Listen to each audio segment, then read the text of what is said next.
Welcome back to another episode of Rookie and the Vet. I'm the rookie Dante Furco and the vet Darren Leeds here for episode 3. Yeah. And last week, we went over the NFL draft, kind of gave our predictions as well as just breaking down where the players might end up. And now it seemed like all of our Illini players went a little bit higher than what mock drafts had them, and then kind of that was a lot of the research that we had done. But yeah, and I mean that's a positive to see some of where these guys ended up. And of course, our first round top 5 draft pick, we had Devin Witherspoon going to the Seattle when we originally had him projected going. What was it? Detroit. 7th to Detroit? Yeah. All right. 6 to Detroit. Okay. But so one draft pick off. We were probably closest, but we knew he was going to go early. I think the only one that I would say we kind of maybe sold a little too high was Chase Brown. Chase went, I believe, he was in the 5th round, 163rd pick to the Cincinnati Bengals, and I feel like I was thinking it was more like a 4th round. I know we looked at some mock drafts. He was falling in the 4th round, then ended up going as a 5th round pick. But we'll get to him soon. Yep. Let's kind of get back to Witherspoon. Sure. Witherspoon, I mean, he's landing in a great spot. Yeah, Seattle's a great spot for him. It's the Legion of Boom. Former Legion of Boom. I will say, I was going to be one of my points. I was going to say, I think, everybody from that Legion of Boom is gone. Yes. But they're starting to build something really, really strong in the Seattle area. And I definitely think he's going to provide some definite lockdown coverage in that secondary for them. So definitely starting to see things build. I think it's a good fit for him. As you said, Seattle, historically, great defense. And I think he's going to come in and make an instant impact. I think he's going to become one of the starting cornerbacks in that secondary. And I mean, they're starting to build up front in Seattle, so it'll be interesting to see what he kind of does this year. Mm-hmm. And with Witherspoon, I mean, as you mentioned, I think he's a day one starter. I think he'll start right away, and then you add him into a secondary that already has Tariq Woolen. He was one of the top rookies this year at the defensive back position. And then you add Jamal Adams, who didn't even play last year because of injury. And their defense was pretty good last year. Also, you add Bobby Wagner back into their linebacking core. He spent the year over at the Rams. I mean, not a defensive back, so different discussion. But their defense is building. Yeah. And Devin Witherspoon is just another piece to add on to that puzzle. Yeah. And again, I'm not big on Seattle. I don't know how their front 4 is, but I definitely say that secondary is becoming elite, especially with Adams, with Woolen in there as well. And I think he adds his expertise and his just, lockdown ball hawking skills to that secondary. So I don't know, maybe Seattle makes a run at the NFC West title this year. I mean, they were a game shy last year of being a playoff team. They were waiting on... They had to beat, I think, the Rams in the last week, and they needed Detroit... Or there was something. They were so close and short. But, I mean, they're almost there. Yeah. And Witherspoon's going to join a team that realistically shouldn't have had the 5th overall pick. They just got it because of the Rams trade for... Or, sorry... The Broncos trade for Russell Wilson. That's where they got that pick. Yep. So really, they shouldn't have been up there. Same with the Lions. But he's going into a great coaching staff. I mean, Pete Carroll, he's a great coach. Oh, yeah. At the end of the day, he's led teams to Super Bowls. He's won a Super Bowl. Been to the playoffs many, many years. And, defensive coordinators have been kind of in and out, so you don't really necessarily know if Pete Carroll is one of those... is a great defensive-minded coach. Yep. But it seems like it, where it doesn't matter who's in that defensive coordinator, the defense is always kind of there with that secondary. So I'm thinking he's playing a big part in that. I love the fit for Witherspoon there. I would have loved to see him with the Lions. Yep. I hate the Lions, but seeing him with Kirby Joseph would have been awesome. And I think the Lions were kind of shocked at that 6th pick, too, because they traded back. And I think, that would have just given us more fuel to even talk about with two former Illini players on the same team. And, you know, Kirby Joseph going in his second year and then bringing in Devin Witherspoon for his rookie year definitely would have helped to kind of elevate his game a little bit as well, kind of give him some perspective on just how different that play is going from college into the pros. But definitely, I'm sure they still keep in touch and everything like that. So, of course. What I think, I wonder if they're looking back regretting it now, but the Lions traded Jeff Okudah. Possibly preparing for Devin Witherspoon at the 6th spot. I mean, I assume no, because he had kind of been an issue with the Lions in the secondary. But he was a top 3 pick, and they traded him right before the draft. So I'm wondering if they thought they were going to get Witherspoon at the 6th pick, and now they're shut down a cornerback. I think they did. And also what this showed me, him going to Seattle, was Witherspoon was high up there on a lot of other teams' draft boards. Yeah. And so, I mean, definitely speaks volumes to this young man. Great player. Definitely great addition to Seattle secondary. So, excited to see how he's going to do. I mean, a little more onto Seattle. From what I read is they were preparing to take Richardson with that 5 pick, Anthony Richardson that is, to back up Geno, learn behind Geno, and then eventually take over. And the Colts took him at the 4 spot, and I don't think they panicked with Witherspoon, but he was like the next best option, it seemed like. But, I mean, at the end of the day, I think it's a great fit for him. He'll shine there, and hopefully he doesn't have many big games against the Vikings or Bears. But I did look up, we'll talk about it once we get through this, but there's a bunch of matchups with Illinois players in the NFL. But before we get to that, the next guy taken for Illinois, Jartavius, or better known as Quan Martin, to the Commanders at 47. Yeah, and that was a little bit higher than we had, too. I think we had him going end of second round. Yeah. Like right at the end of the second round. And I think we originally projected him going to the 49ers, which, again, would have been a great fit. But Washington also, I think, is a good fit for him. Their defense is definitely starting to build things over there. Solid defense. And so, I mean, like we were talking about before we started rolling here, they've got a lot of good young players over there. Definitely, I think he can compete for a starting job over in Washington. And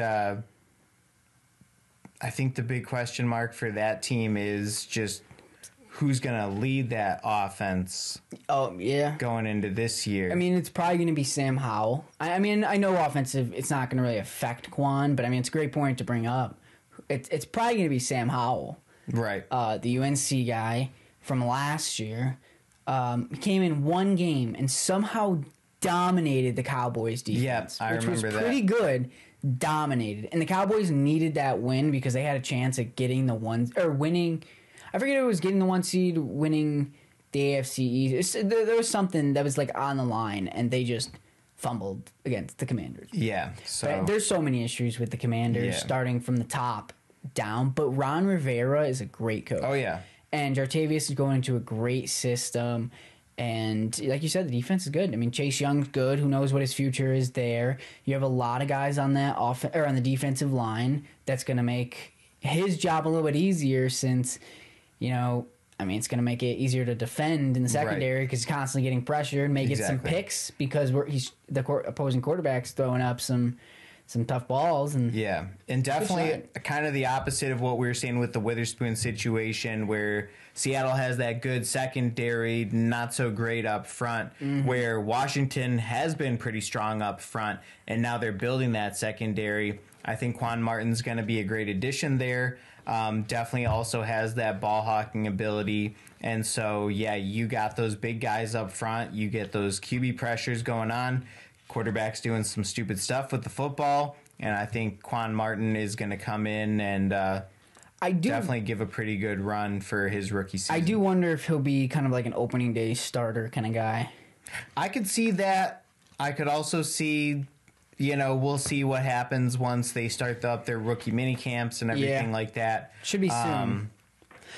I'm looking at their depth chart, and they have a blank spot in their safety position, which could end up being Jartavius Martin. I'll be curious though, because I could see him being flexed to the corner position. Yeah. And they do have Kendall Fuller, Benjamin St. Juste, I believe that's how you pronounce it. So there's definitely room for him to start on that roster. Yeah. And I mean, it'd just be another great story to have another Illinois player, another defensive player, make an impact in their rookie year at that defensive back position. And actually, we were talking on draft night, that first round. Going back to Devin Witherspoon, the highest Illinois player taken in the draft since what year? Kevin Hardy. I think, Kevin Hardy of... Was it in the 80s or something like that? I believe it was like 1993. Okay. Maybe 1995. But definitely like 20, 30 years, something like that. Yeah, it's been a little while. Significant for Illinois football for sure. And you just add... Ryan Walters is gone now. He's over at Purdue as the head coach, but what he was able to do with these defensive backs, and also giving Aaron Henry credit, he defensive backs coach now. He's a defensive coordinator. Those two are just, if you are a defensive back and you see what Illinois is able to do, no matter what star you are, like how do you not want to go play for that? Yeah, I mean Devin Witherspoon was a 0-star recruit and top 5 draft pick in this year's draft. So definitely, I think, speaks volume to what the coaching staff is doing over at Illinois, especially those defensive coaches, along with Brett Bielema taking the reins of the entire team. But Illinois is building something. Defensive has been great. Offense has kind of been that lackluster. But Chase Brown definitely shined this year. I think they're going to miss him next year. And let's talk about his brother, actually. Yeah, I was just about to bring that up. Sidney Brown drafted to the Eagles at 66th. The Eagles are just stacking up, and Sidney Brown is joining a really good team. And do we think he can also come in and become a starter? I don't know. I would say no because to start, I would say no, but I would also say there's a possibility because the Eagles lost C.J. Gardner-Johnson. Yep. I would say definitely if they lost Darius Slay, too. There was a while where their Eagles were on the verge of either trading him or releasing him. Because I believe he was in... I can't remember if he was going into free agency or if he was kind of in that final year of his contract, but he's a big contract. Yeah, and I was going to say, I think it all boiled down to money with Darius Slay. But yeah, able to retain him. But again, a good program to come in, learn under a little bit if he's not going to be a day one starter. But very strong defense over there in Philadelphia. And I mean, you got the NFC East, so going against Dak Prescott, Daniel Jones. Yeah. Sam Howell. May not be too hard. So... But potential for him to kind of shine a little bit when he's given his shot even. Yeah. I mean, they went to Super Bowl last year. Yeah. Like, just whether you are going to get some minutes or... I mean, obviously, at the end of the day, you want to be playing every minute possible. But being able to get drafted to a team like that is awesome. Yeah. And, I mean, that offense, super high-powered, so you're going to get a ton of reps and some good experience going against Jalen Hurts, Devontae Smith, AJ Brown. I mean, they're trying to blank in on who they have at their running back position. DeAndre Swift. That's right. Yep, they just traded for him, which is just another. The Eagles killed the draft in general, just the way they were able to steal players at certain spots. And I mean, I think Sidney fell in a good spot. I think he was that 60 to 70 range, maybe going up in the mid-70s, just because there were some defensive backs that I think were well-deserved going above him. But Sidney's a dog. I mean, he's a great player. He's that guy you 100% want in your locker room because, you know, just listening to so many of his stories, with him and his brother, how they grew up, he's the fighter you want where there's more to life, or more to the field, and he's built so much character, and he's just the guy you want to draft because he's going to fight for you until the end. And it's a great guy to have as a teammate. And I thought interesting, I know they had some good coverage on the Browns during the draft, but essentially one of their big motivators for getting into the league is so they can take care of their mom and take care of their family. And it's not all about buying sports cars and big houses and like fancy jewelry and stuff like that. But really love the stories that they had for those two guys on draft nights this last week.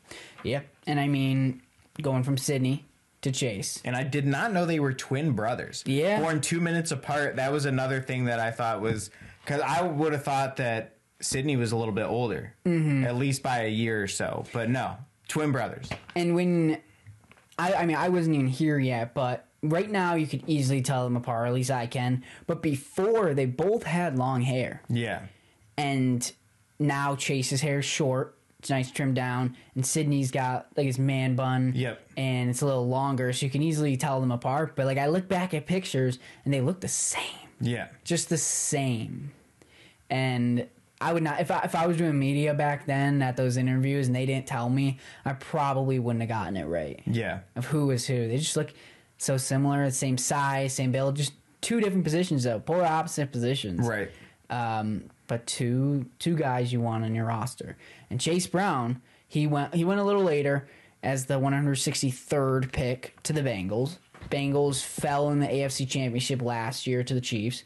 And I mean, they went to the Super Bowl the year before. I think he's in a great position. He's with Joe Burrow. Yep. I mean, who wouldn't want to play with Joe Burrow? And then Joe Mixon is possibly on his way out of Cincinnati. So, I mean, right now I think they've got Samaje Perine. Yep. And who's getting older. Yeah. Too. So I mean, that's about it. He has the opportunity. Depth at running back. Yeah. So I don't think he's. I don't think in any way he has the chance to. I mean, I don't want to say I don't think in any way, but I don't think he's in the position to be like an opening day starter or think like third down back potential. Maybe. Yeah. I think he could fall into a Perine role where like he's coming in on those long where they need a catch, or I just don't know. I think it's going to depend on what happens with Mixon. Yeah. I mean, they talked about his contract's good size. He wants a larger one, too, heading into his next contract. Doesn't seem like the Bengals want to do it. It's hard with a running back to do that. Yeah. And they're starting to question what they want to do. Ezekiel Elliott's been thrown in the conversation to go to the Bengals, too. So, I mean, they have a good running back room. But where does Chase Brown fit in? I'm not sure. I think we're going to figure out. And one thing I do want to point out is I think Chase Brown could be used kind of in a slot position too. I also think he could be a good kick returner, punt returner. Yeah, I can see that. I always never understood. Well, I guess I understood because he's their star running back. I always saw Chase Brown take. I'm almost positive it was Chase Brown. I always remember because two people wear two for Illinois. One defensive player and Chase Brown a running back. So I was always from a distance, but I would see him taking catching punt returns, kick returns, whatever. Maybe it was for a special time, special place, but I think he could fit into a kick return role. He's fast, quick, able to move, and could take you the whole field, and he breaks some tackles. Yeah. But definitely like to see him on that offense rather than on special teams, but wherever you can fit, wherever they can find a use for your skills, I definitely think I think he's got some potential for them to be maybe that second string running back or the backup running back for the Bengals. I mean, again, it depends on how camp goes, what happens with other players. I don't know. Is it crazy to say I think he's better than Samaje Perine? Like, possibly. I mean, he's been old. He's, he stepped up for Joe Mixon when Mixon missed a couple games last year, and he had some decent games, but I just don't think he's got it every week. Chase is younger, put up monster games in college. I think the only thing that hurt him was that touchdown potential. And so, I mean, given the opportunity, I think, he could shine in Cincinnati. Yeah, I think with Perine, though, where he excels is when one on the screen pass. He's great catching the screen and getting yards for Cincinnati. He's also a great pass catcher. Yeah. And he's done a pretty good job filling in for Mixon. I don't know how long they keep him, though.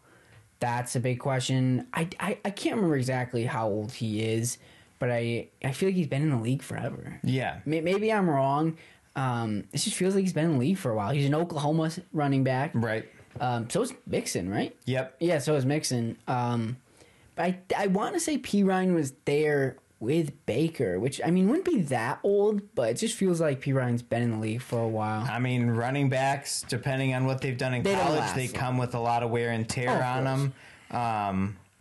And, yeah, I mean, you put yourself in the league for 5 years and you're going to get banged up a little bit as well. But, I mean, there's a reason he's not a starting running back. Mm-hmm. So, I don't know. Maybe Chase Brown comes in. Hey, I'm hoping he is. Impresses in camp, shows out, and maybe he gets that nod from the coaching staff there. Yeah, I'm hoping he is. I think he's a good running back at the end of the day. I think he could really make an impact with that team. Something I want to point out, I mentioned it earlier. So this upcoming season, Illinois versus Illinois matchups in the NFL. The Bengals are taking on the Seahawks. So you're going to have Chase versus Witherspoon. Maybe Witherspoon tackles Chase Brown. There's a chance of that. Commanders take on the Seahawks. Would be Quan versus Witherspoon. Then you have Eagles versus the Commanders twice. And that's going to be twice a year, every year. Sydney versus Quan. They'll probably never be on the field at the same time unless it's special teams. But that's an Illinois versus Illinois matchup. Then you have Eagles versus the Seahawks. So Sydney versus Witherspoon. And then going into the 2024 season, just I believe two, other than Commanders taking on Eagles, that's every year. Eagles taking on the Bengals. So in 2024, you're going to get a Brown versus Brown matchup. And I mean, they're both going to be on the field at the same time. Yep. Sydney on defense, Chase on offense, which I think will be awesome. Yeah. I am sure the whole family will be out for that one. Hopefully that's a storyline, maybe like a Sunday night, Monday night kind of matchup. Mm-hmm. I know they kind of dive a little bit deeper into some like backgrounds with players during those games compared to, say, you know, just an afternoon game on a Sunday. But I always love seeing those little stories that they do and player connections and stuff like that. And, you know, so-and-so was a ball boy for this team and that's where he ended up getting drafted and stuff like that. But always love those little, you know, human interest pieces. Of course. And then just finally in 2024, Commanders taking on the Bengals, which would be Quan versus Chase. Yep. So just excited to see some Illinois versus Illinois players. And then also I wanted to bring up an Central Illinois football player, Nick Broeker, drafted to the Buffalo Bills. That was in the 7th round. He's going to block for Josh Allen. Yeah. I mean, you're going to have to run a lot, just back and forth with the places he goes in the pocket. Just able to extend the field with his legs. And Broeker graduated 2019, helped Sacred Heart Griffin to an 8-3 record in that fall of 2018, his senior year. And I was able to speak with him this week, and we'll take a listen. What was the ultimate reason, you decided to declare for the NFL draft despite being able to, return for another year at Ole Miss? Yeah, I mean, like you said, I had a COVID year. I just think, looking back on it, played 4 years, had a lot of tape, good tape. So didn't want to take another year, maybe risk getting injured. And also, had done so much that I didn't know really what else there was to accomplish. Mm-hmm.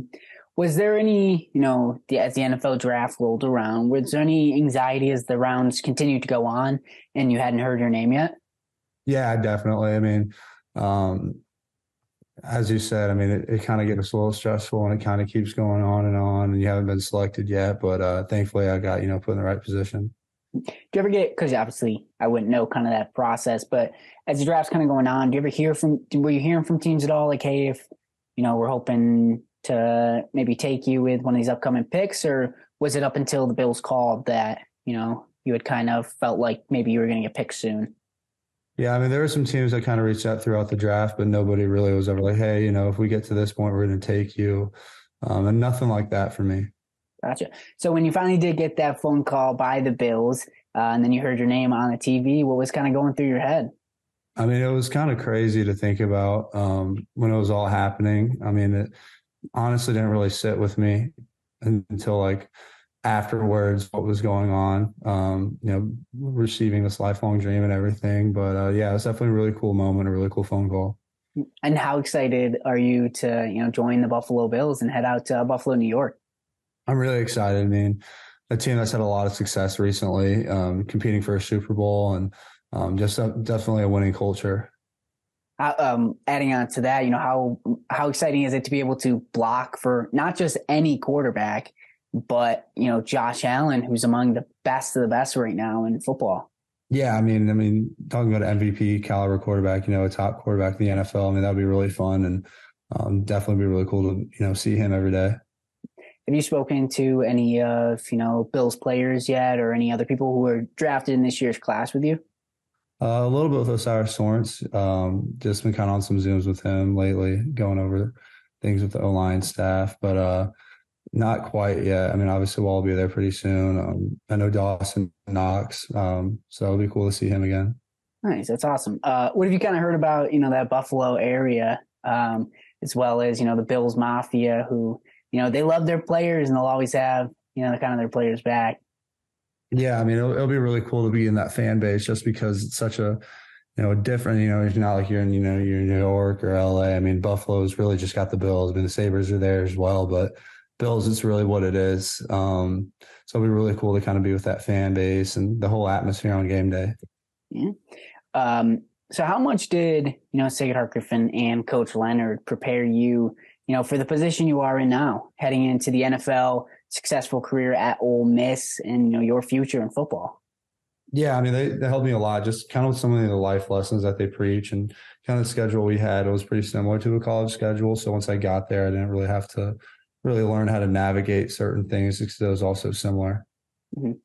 I know it's a little cold in the Illinois area, but are you ready for that Buffalo cold? It's something until you get there. You never, as someone who grew up in New York, you don't know it until you get there.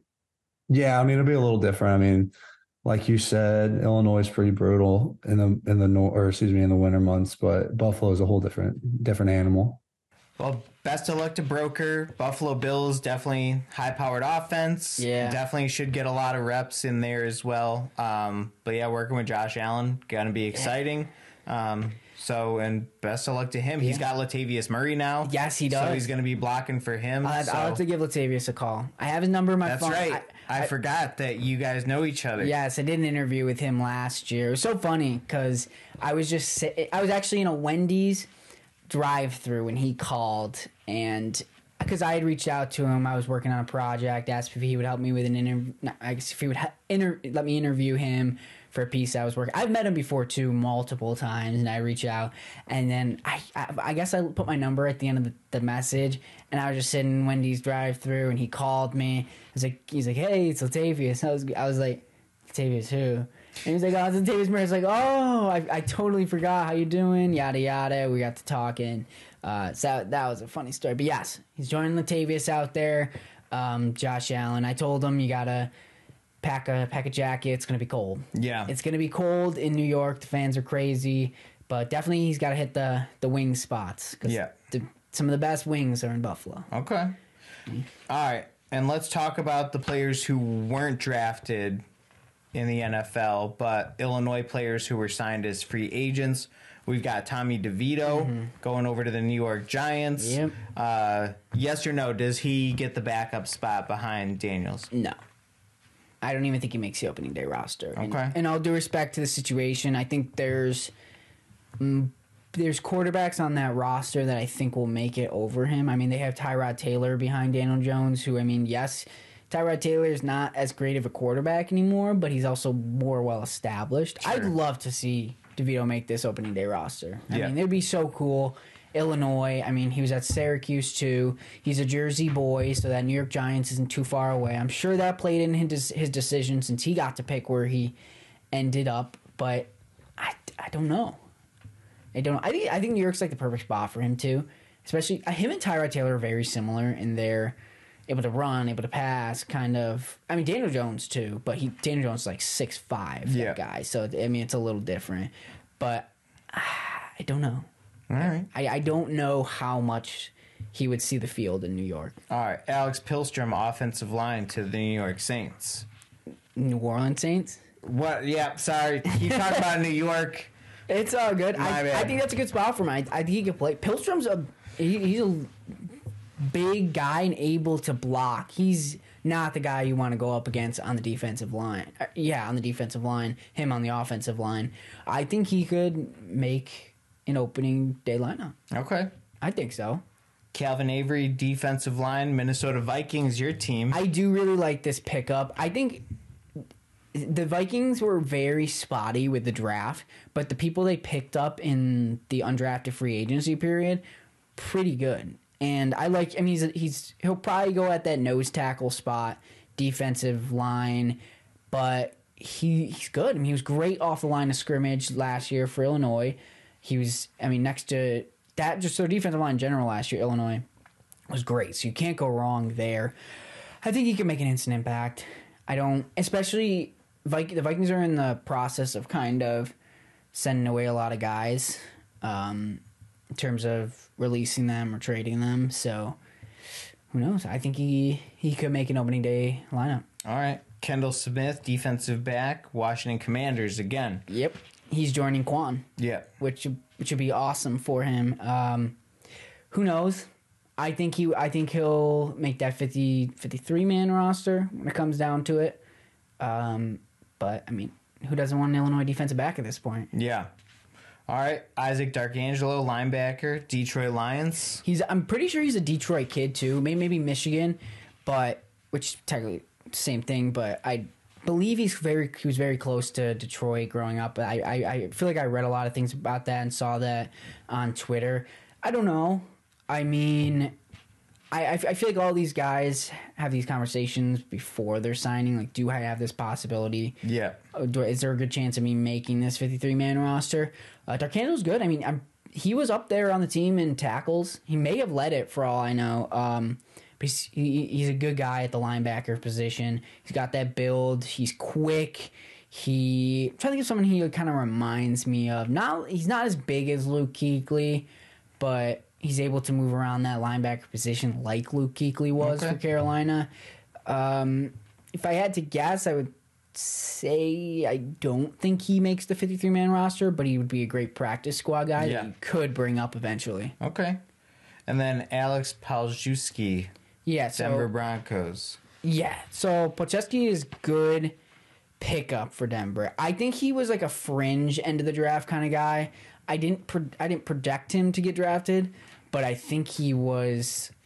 He's like he got his experience at Illinois, and Brett Bielema was known for producing very good offensive linemen. And they need an offensive line in Denver. Russell Wilson, I think, was one of the most sacked quarterbacks this last season, and Denver.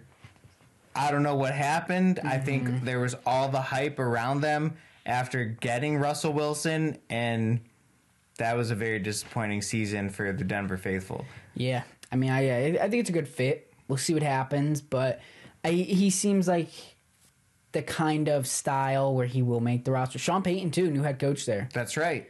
Could be a good fit for him. He had great play from his offensive lineman in New Orleans. I think he makes the 53-man roster. Okay. We've seen a lot of, at least I see constantly, because Illinois is updating us on stuff like this, but they produce a lot of good undrafted signings of players. Like, they end up making good careers in the NFL. Okay. All right, so I guess we will find out come training camp time, and definitely we're going to keep tabs on how these players are doing. If they are making some of these final 53-man roster spots. And I think that'd be awesome if we can have, about a dozen or so Illini players in the NFL as either starters or backups. So will be very interesting this NFL season. Yeah, OTA's beginning. That'll wrap it up here on The Rookie and the Vet. You can find us, depending on where you're listening now, you can find us on Apple Podcasts, Google Podcasts, Spotify, as well as other podcast streaming platforms. If you're not watching us on video, you can check out our video on YouTube. If you want to see how we interact, what the studio looks like, really, whatever. You're more of a visual person, that's another option as well. Post stuff on our social medias. Yeah, if you got questions, reach out. We'll do our best to answer them or get an answer for you. So would love a little bit more viewer interaction. And definitely the plan is to bring some guests in eventually once we really get going. Yeah. Maybe have Bielema in here. Maybe be able to do some Zoom interviews with some of these guys. So yeah, definitely. I'm excited for whatever the future holds. Hopefully we get some, like you said, some players and coaches in, talk to them, pick their brains, because they have the stories that we want to hear. Right. I love hearing those stories too. Whenever especially when I do sit down interviews, I'm just talking and it's more relaxed. I'm not standing, just kind of with the camera in their face, and where you've only got a couple minutes post game, and they feel like more that. comfortable to talk. That's when you get the best kind of storytelling from them. All right. You just sit there and amaze, and especially so many of these people have so many crazy stories. That we want to hear and we want everybody else to hear. Cool. So that'll wrap it up here on the Rookie and the Vet, and we'll see you next time.